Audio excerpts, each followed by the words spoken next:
Good morning, beautiful people. Akarsha is here holding this moment and embracing the beauty of being Akarsha. You know what? The universe is so abundant with its resources. God is so generous. He has given everything to us: the eyes, nose, ears, mouth, sense of touch, thinking mind. Despite having all this, why most of the people resides in the darkness of life? Why everybody follows distraction? Why people get confused, often get confused in outlining the right decisions for themselves? Why most of the people avoid pushing through risks? Why people don't outwork, don't out-strategize, don't out-improve themselves? Why people limit their thinking and lead a lazy life? How can this be the problem with so many people?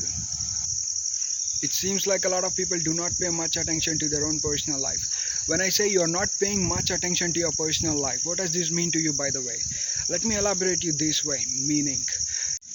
Meaning number one, your eyes are not engaging with your dreams. You're not envisioning your success all the time, but rather your eyes are draining a whole lot of your time and energy to follow some nonsense stuff. Meaning number two, your ears are not engaging with your dreams. You're not listening to the affirmative words which are indeed required to flourish your dreams, but rather you're listening to somebody who is throwing a negative belief system upon you. Meaning number three, your mouth is not engaging with your dreams. You're not talking to the deep inside of your heart. You're not taking introspections at every night before you go to bed to pursue your passion. So gain control over your sense organs. If you don't do that, you tend to entertain more of the undesirable behaviors, which means you become lazy. You're never gonna accomplish anything in your life. So always mind about gaining control over your sense organs. Never let it go as you wish. We have all the resources. Despite having everything, sometimes why we become lazy, why we give up our hopes on our dreams, why we become incapable of overcoming the adversities of our life. Why is that? See, whatever the reasons would be, now listen. What do you think is the ability of a blind and deaf people? Do you think they're gonna survive in this competitive world? Let me get to this right. Yes, I'm talking about one of such physically disabled person. Her name is Helen Keller. Perhaps you should have read a lesson about her life story in your 8th or 9th class. But let me remind you once again, because I have personally found her as a remarkable human being. She is an extraordinary gift for hope, and I love her. Helen Keller was born on June 27, 1880 in northern Alabama. Probably she was 6 years 8 months old when illness left her blind and deaf, and the outside world became completely dark and silent to her. Now listen, for an instant you think about the moment being blind. How do you learn to speak if you can't see, if you can't hear? Can you imagine how difficult was it for her to communicate with the people? And when she realized her life is very different from others, she became arrogant, she became stubborn, she used to express anger on everybody. But apparently her life gets changed when Miss Annie Sullivan arrived as a teacher.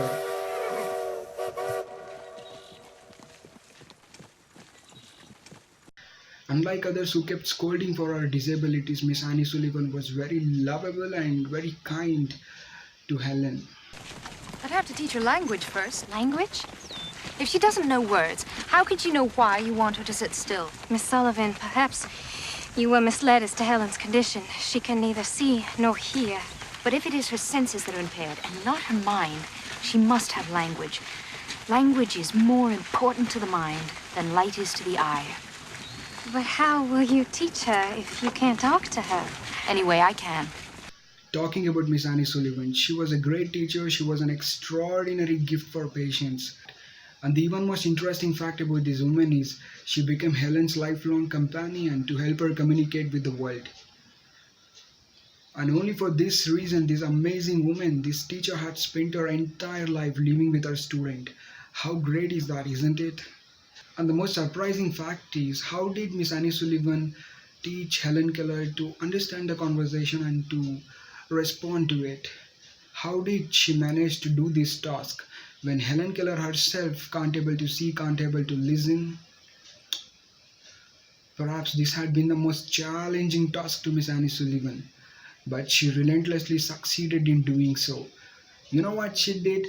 She spelled words into Helen's palms and taught her to ascribe the meaning by pouring water over her hands. You don't get to understand what I'm saying now. Watch these video clips. You get amused of watching Miss Annie Sullivan's extraordinary gift of teaching.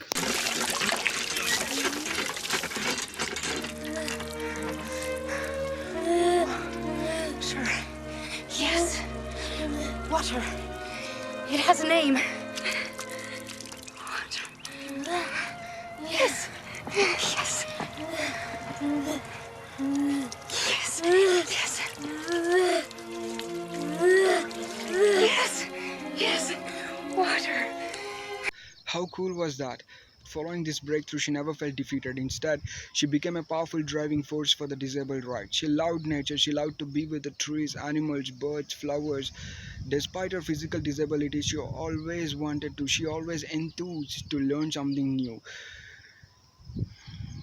She learned how to climb trees. She learned swimming. She enjoyed the snowfalls too. Helen was a girl who liked the company of others. She never felt shy in meeting different people every day. She loved fragrances. Whenever she was free, she used to go out into the gardens to enjoy the fresh, cool breeze of ambience. She loved the smell of jasmine. You know why I'm telling you all this is because I wanted you to occupy your days with all these activities, because all these good habits will escort you from evil spirits so that you won't get messed up in your life. You will be free from all the pain, stress, anxiety, depression, and every other sorts of evil spirits which creates an imbalance in your life. And just by following this disciplined routine, Helen was able to outwork, out-strategize, out-improve herself. And by the age of 10, she could speak and read Braille. She was the first deaf and blind person to obtain Bachelor's of Arts degree. Life is to her was a great teacher. She learned many lessons from it. She published 12 books and founded Helen Keller International to reduce the cases of blindness. Oh my gosh, it's an unbelievable accomplishment in one's life, isn't it? Now tell me, what has driven her to pursue all her desires? Is that being blind and deaf can make us more attentive? Is it so?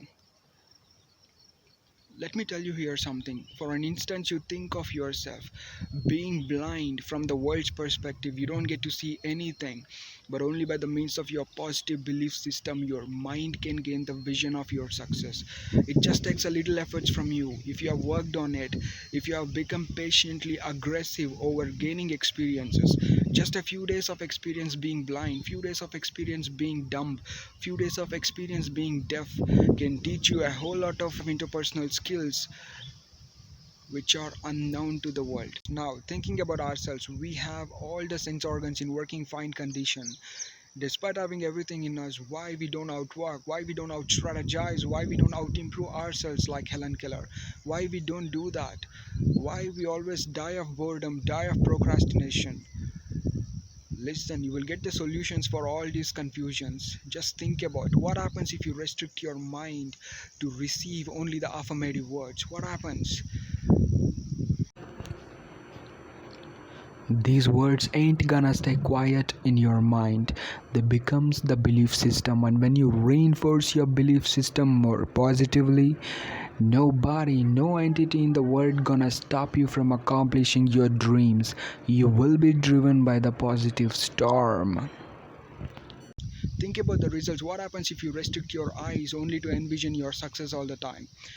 Think about the results. What happens if you restrict your mouth only to talk about the great deeds of great people, only to talk about the progressive discussions, only to talk about the love, peace, and joy? Think about the results. What happens if you restrict your ears only to listen to the good people, only to listen to the love, peace, and joy? What happens? It's astonishing to think about the results, isn't it? I think now you have almost figured out the Helen Keller state of mind, isn't it? She was blind, she never been able to see any distractions. She was deaf, she never been able to listen to any destructive people. She didn't have any means to dissipate her time and energy. She had nothing much complications in her life. She had to pursue all her desires only by the means of her positive belief system, and that was her only way to do that. She relentlessly succeeded in doing so and became a miracle worker to the world. Miracles do happen in your life too, but for that you must gain control over your sense organs, gain control over your belief system, gain control over your thought process, so that you can stay self-motivated all the time and streamline all your positive energy to pursue all your desires. I mean, the desires of becoming an entrepreneur, the desires of becoming a civil servant, or whatever the positions you are aspiring to be, you will do that. Nobody, there is no entity in the world that's gonna stop you from reaching your goals. This is what the lesson we all can remember as a takeaway from Helen Keller. And when we think about learning from the teacher who taught this amazing student, learning will become even more chilling and interesting, isn't it?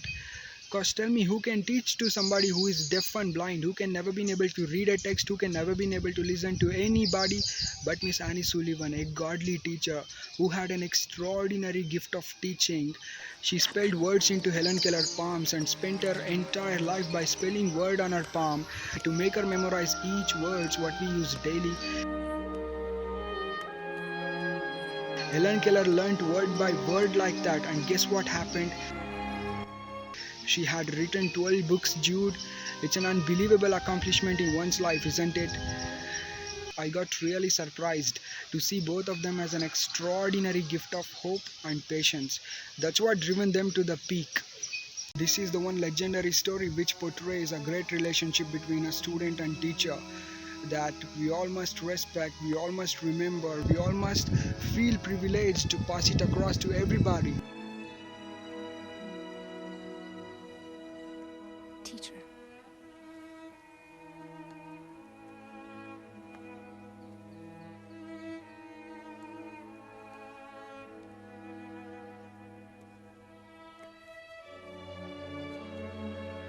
Yes, teacher.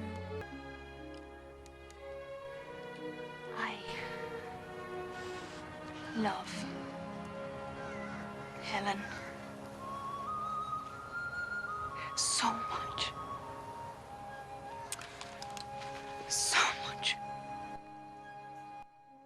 I would think that today's lesson shall be influencing upon you all the time. Always think about the positive outcome, listen to the deep inside of your heart and envision your success all the time. And never forget to outwork, out-strategize, out-improve yourself. If you do so, you get to the top. If you ain't gonna stay where you are at. You drop. Because you either have to move up or fall down. Decide where you wanna go. And do remember, the only everlasting attractive force in the world which could influence upon you all the time is yours very own boy, Akarsha. Do hit a like button and subscribe to my channel. Catch you next time. Until then, be stay in the dreams of my presence. Love you. Happy Teachers Day. Love you.